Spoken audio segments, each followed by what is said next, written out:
Today I'm going to show you how to stretch your lower back and hips area using 3 simple stretches. So for any stretch, I'm going to use deep breaths to guide the stretch so that oxygen can reach the muscles and you won't injure yourself. So never hold your breath in any stretch. Let's begin. The first one. So facing the wall, you relax your shoulders. Point the toes forward in a shape of 11. So draw your shoulders back. Palms relax, about 90 degrees, shoulders down. Draw in the belly button, engaging the core. Inhale, you lengthen the top of your head up towards the sky. We are going to start with the right leg back. Okay, so step back and left leg you can shuffle to the front. Touching the wall is fine, just don't scrunch the toes against the wall. So draw your shoulders back, deep breathing for 5 rounds. Inhale, drawing belly button, relax the shoulders, lengthen the top of your head up. Exhale, you can bend the left knee down, transferring the weight to the palms more than the knee in front. This is to protect your knee.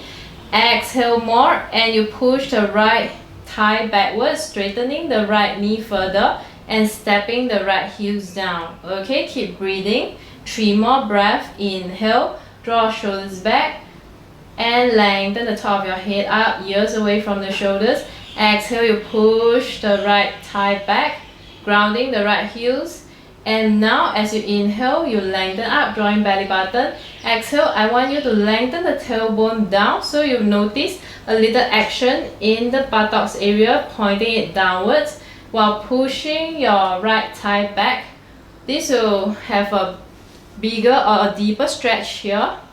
And last breath, relaxing your neck and shoulders, facing forward still for another 3, 2, 1. Drawing belly button and straighten the knee, step forward, and now we do on the left side.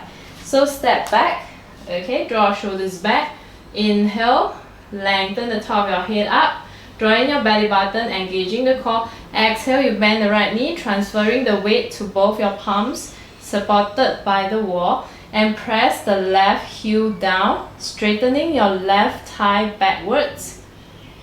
And inhale, lengthen up more, 3 more breaths. Exhale, and you draw your tailbone downwards, lengthening it down as you lengthen your head up towards the sky. Okay, inhale, drawing belly button. Exhale, step the left heel down, push the left thigh backwards and ground the heel more. Okay, 2 more breaths. Inhale, relax. Exhale, push it back and lengthen the tailbone down without scooping up too much. For another 3, keep breathing. 2 and 1, and slowly you step back. Okay, we're going to repeat again on both sides. So the second time, if you are warmer, you can go a little bit deeper. So my leg might stretch out of the camera, but keep the heels grounded and the back leg always straight. So facing forward, toes pointing forward in the shape of 11. Okay, draw shoulders back. Inhale, look forward, relax your neck and shoulders. Relax your jaws. Exhale, you step your right foot all the way back as comfortable. And put your left foot in front. Draw shoulders back.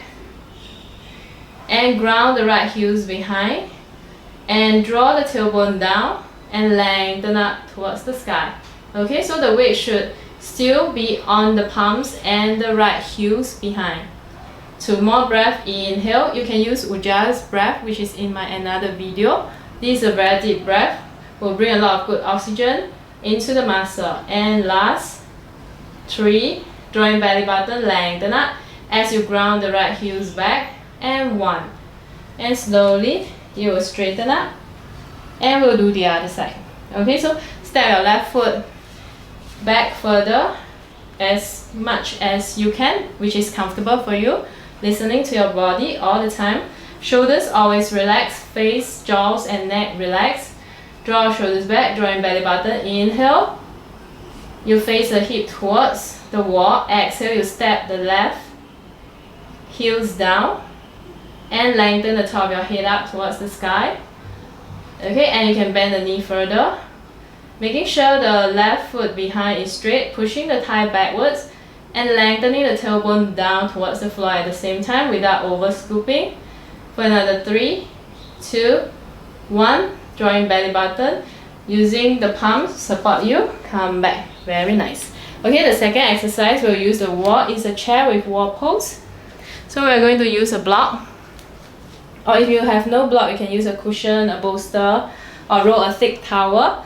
So we're going to stand with the legs hip width apart, shape of 11 again, and we're going to lean back against the wall, back of head against the wall all the time, the shoulders and the buttocks, and now also the lower back.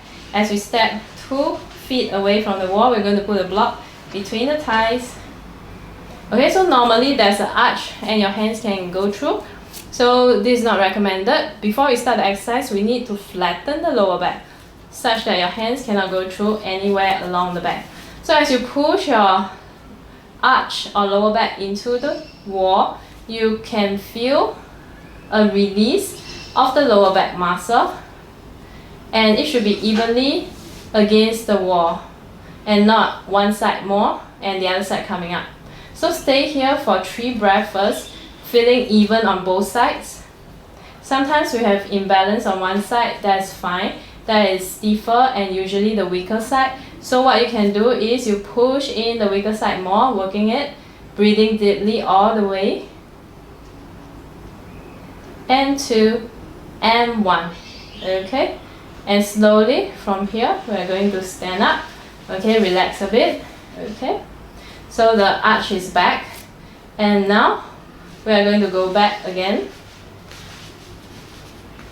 So second time, if you are warmer, you can actually go a little bit deeper, but first we are going to flatten the lower back into the wall again.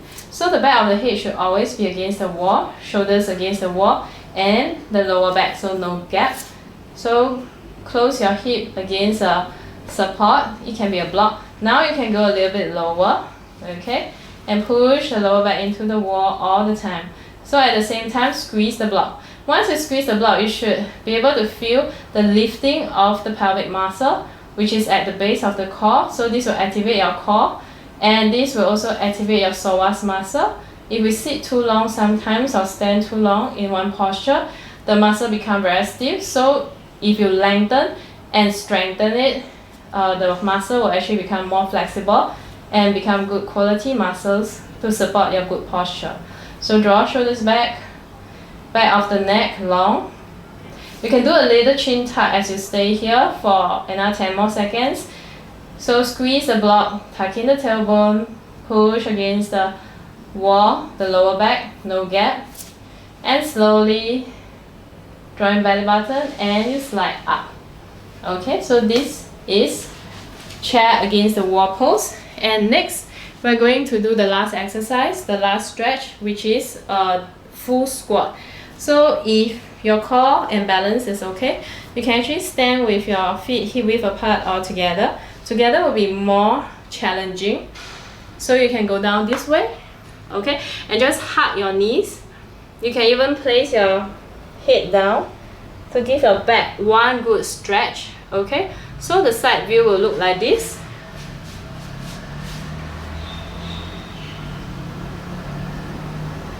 So this is a very good stretch to the lower back and up the spine all the way to the neck as you round up into a small egg. It's also very fun and calming for children to do this as well. So you just hug in. Not recommended to do on a full stomach. Stay there for 5 deep breaths or as long as you want. And slowly and gently you can just stand up. Okay, if you are unable to do a full squat like this, you can spread your leg a little bit further.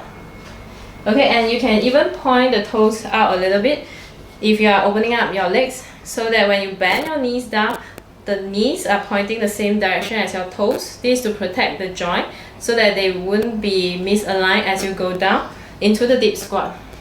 So using a wall, you face the wall, you might be leaning a little bit forward. Okay, but be careful, don't roll back, it's more dangerous, which is why you stand with the wall in front. So feet about or wider than hip width, toes point out in the same direction as your knees, and you very gently, okay, slowly go down to wherever your hips allow you.